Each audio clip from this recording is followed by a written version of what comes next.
Soon we're going to hear from our guest speaker, Zuchman, and then Rabbi Sama will recite Kaddish, the prayer for the dead. We'll light yahrzeit candles, and we do have some stones to lay on the memorial as traditional Jewish tradition for those who would like to do so.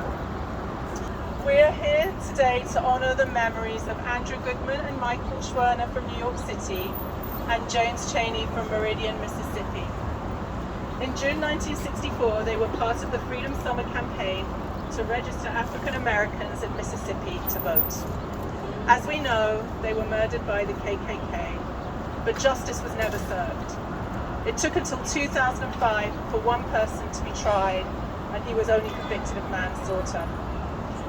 Nevertheless, the heroic actions of these three young men and their deaths helped pass the Voting Rights Act of 1965. Freedom Place, right here, is named in their memory, and the memorial plaque here is looking really beautiful today.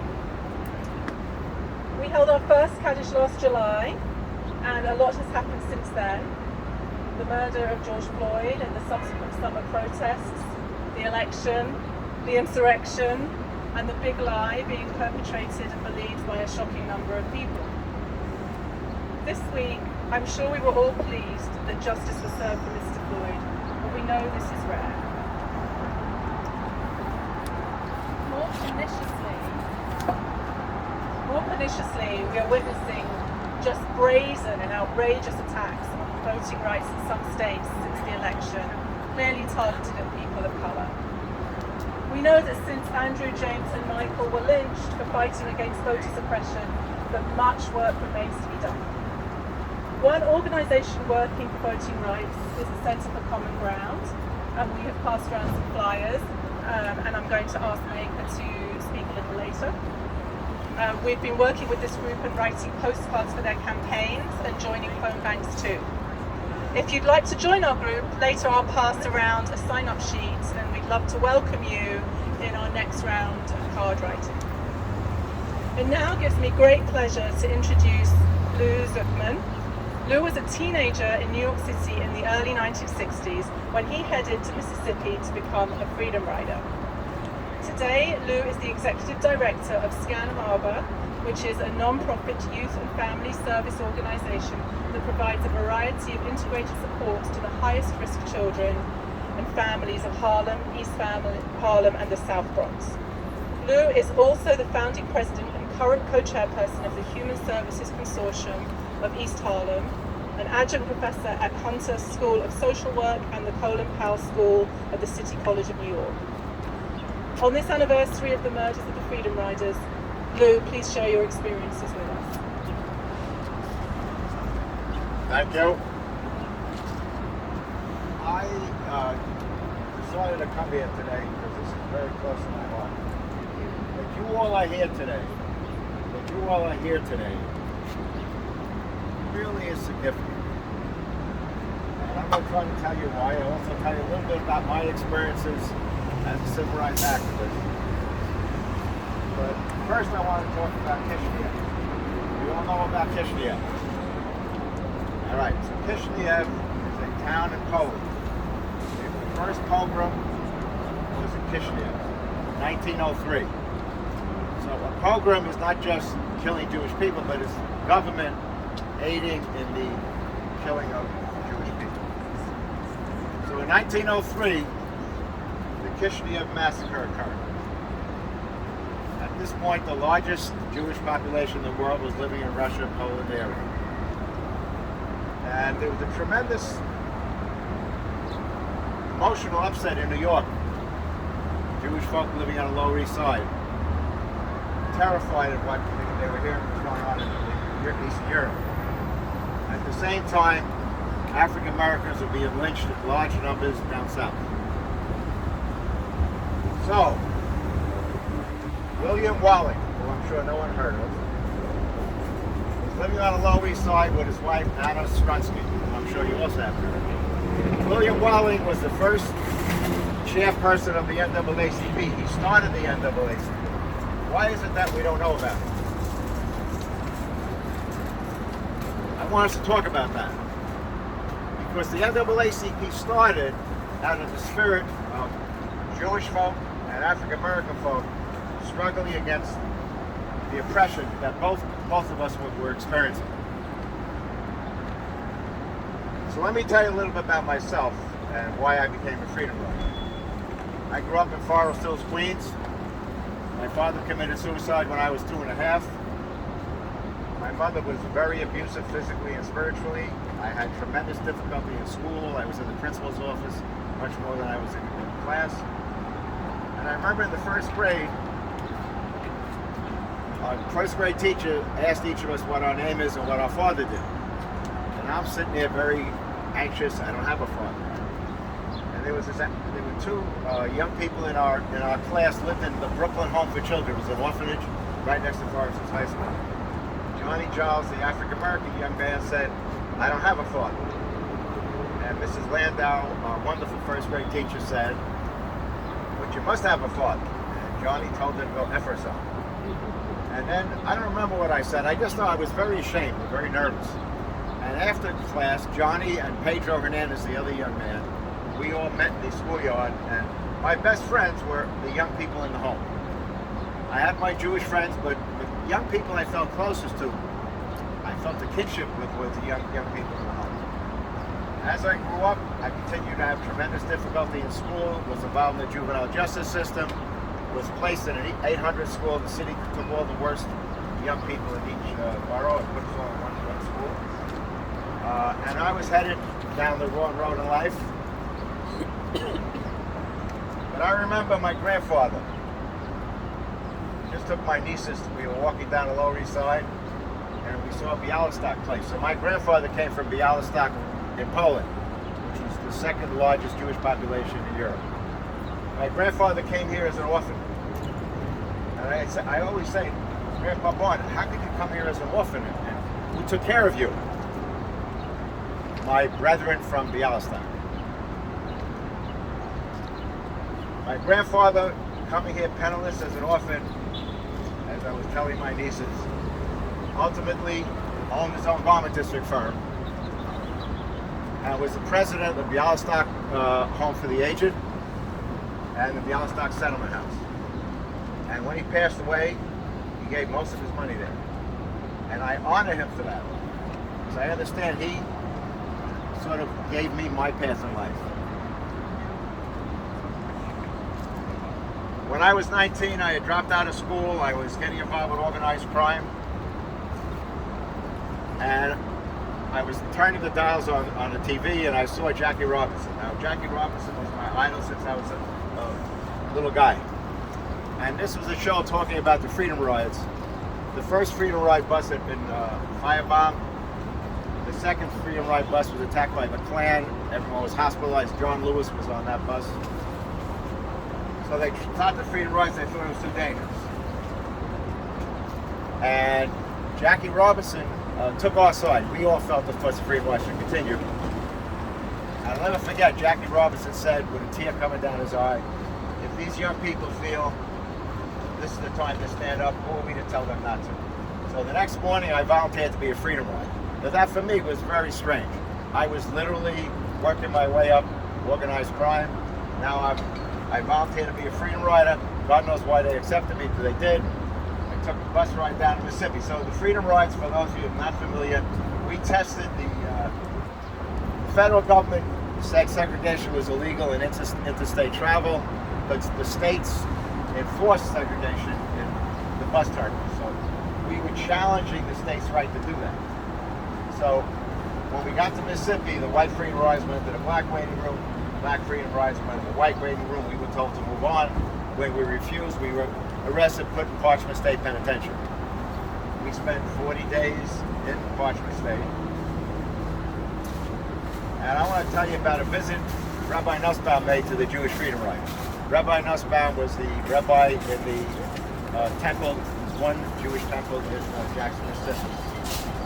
And Rabbi Nussbaum met with us, gave us notes from our parents. We gave him notes to take back to our parents. And he said to us, "Do you realize what you've done to us?"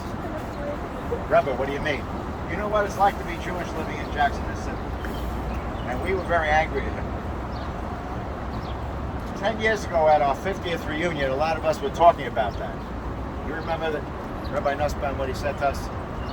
And a non-Jewish freedom rider came up and said, do you guys know what happened to him after he visited you in prison?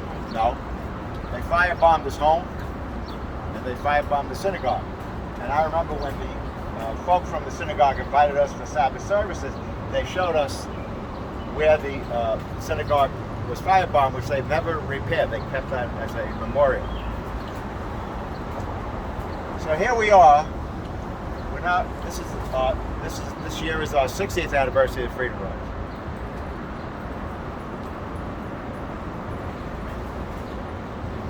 And my experience as a civil rights activist from 61 to 66 was very meaningful to me because it gave me another path in life, kept me away from doing the wrong things eventually. But I left the civil rights movement because in 66 on the Meridian March, the anti-Semitism was beyond belief. And while I could understand some folk feeling that way, and I mean it, if you were African American living in Mississippi, you didn't like white people, and there was no reason to like Jewish people either. But if you were from elsewhere in America, you understood that, and when some people said what they shouldn't have said, you spoke to them. But that didn't happen. So here we are today, at a moment in our nation's history which is so horrific, if you ask me, where identity politics has taken over, where we're all in our little silos. We don't understand how important it is that we come together, as William Walling did with his wife Anna Strutsky and W.B. Du Bois, because it was these three individuals that started the NAACP. So, Toni Morrison talks about, her reason for being a novelist and a writer was to fill in the silence and ensure that the silence ends, that we know truth. So I feel today it is important for all of us to speak up, not to be understanding of those that see us in silos, but to speak up for the power that's inherent in our coming together. To me, the most important thing about the Freedom Rides was that we were America. We were African American, we were Jewish, we were Catholic, we were male, we were female, we were gay, we were straight, we were from all over America.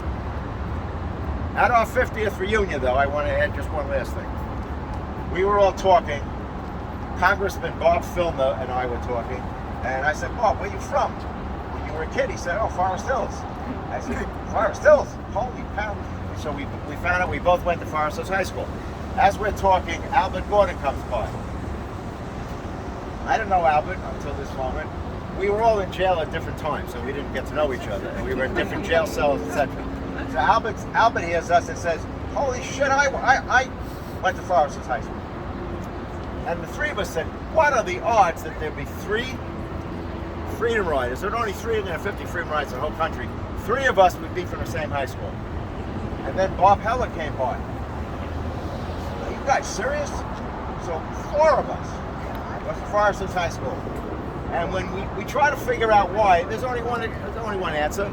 We were an Eastern immigrant Jewish community, first generation, and we understood what the Holocaust was. We understood what was happening to African American folk. We had no social justice programs at Forest Hills High School. There was none of that. So the 4 of us actually are going to be going back to Forest Hills High School soon and speaking to the students there, and at City College, because Albert and I went to City College. Anyway, we need to speak up. Not only against the people, the bad people, but some of our people who still tend to put everyone in silos. I don't know how many of you are familiar with some of the ugliness of the Women's March after Trump got elected. It was unnecessary. But what's worse is we didn't speak up. Not in anger, but in understanding. So I thank you all, and I mean this, that you care enough to be here today. It's really special. And it speaks about, I think, what's in all of our hearts as folk who truly care about what happened to these 3 young men. And so many others who are being whose lives are being destroyed by the evil in this country. Thank you. Thank you. Melanie? Thank you, Lou. It's really moving to hear about your life and your experiences, and thank you for the great work that you've done and you continue to do. So before we go to Kaddish, I'm going to invite Marika to say a few words about the Centre for Common Ground, which is the flyers that we've handed around and the group that we're working with to do some postcarding. So here you go. Thank you, Melanie, so much. Thank you all for being so welcoming, having this celebration, inviting everybody. My name is Meika Mustrangi. I am a regional organizer for Center for Common Ground, which is a national all-volunteer organization that focuses on southern states, voter suppression states, defending the right to vote of our black and brown brothers and sisters. Thank you all so much for all you did last year. Phone banking, text banking, writing postcards for the election, and what you continue to do this year. You just finished a batch of postcards. We are partnering with a local organizing group in Georgia. They call it hyper organizing. They are organizing for equity, justice, the We the Plugno group. And I am so happy to be here. And Lou, thank you so much for your words. And yes, it's so important to come together, and it's so important to know history and celebrate history. And I love one thing that I've known Lou for not very long, but that I love about him is that as he's always looking for the future and supporting and nurturing new leaders and many black and brown young leaders. And thank you for all the young people who are here today. He's always connecting with the past and sharing his knowledge with all of us. Just briefly, I am an immigrant. I became a citizen 5 years ago, came from Brazil, and in the last year volunteering with the Center for Common Ground, I have learned so much of our history, of the civil rights history in this country, and thank you all for being here. This is such important work. Thank you. And then the flyer that you received, there's more updates about Center for Common Ground, what we are doing this year, and thank you all so much. Thank you, Marika. So I'm going to pass around the sheets for Kaddish, and I'm going to do you want to get some on the other side? Let the names of those who have died, James, Andrew, Michael, be magnified, made special, remembered, and matched. In the imperfect world which we did not create, let us take counsel, let us choose worthy leaders, let us bring our own salvation in our lives and the life of all who dwell in the world in the near and auspicious future, and let us say Amen. Let there be peace in the name of our dear ones who have died, and life for us, for all of Israel, and on all of the world, and let us say Amen. Let us fix the world for us and for all of humanity, and let us say Amen. Yitgadal v'yitkadash v'yiddachar shme'on rabba. Amen. ועלמד אלי יתברך חירותנו, נמלך ברצותנו, נצמיח פורקננו, ונקרב משיחנו, אמת. בחייכון וביומכון ובחיי לכל יתפי עלמה בעגלה ובזמן קריב, ויבנו אמת. ויהי שלם הרבה בשם מתי דנן, וחיים עלינו ועל כל ישראל ועל כל העולם, ויאמרו אמת. לתקן את העולם עבורנו ועבור כל האדם, ויאמרו אמת. Now we can light the candles. And if anyone would like to place a rock on by the memorial, please do. It's a very long-standing and beautiful tradition.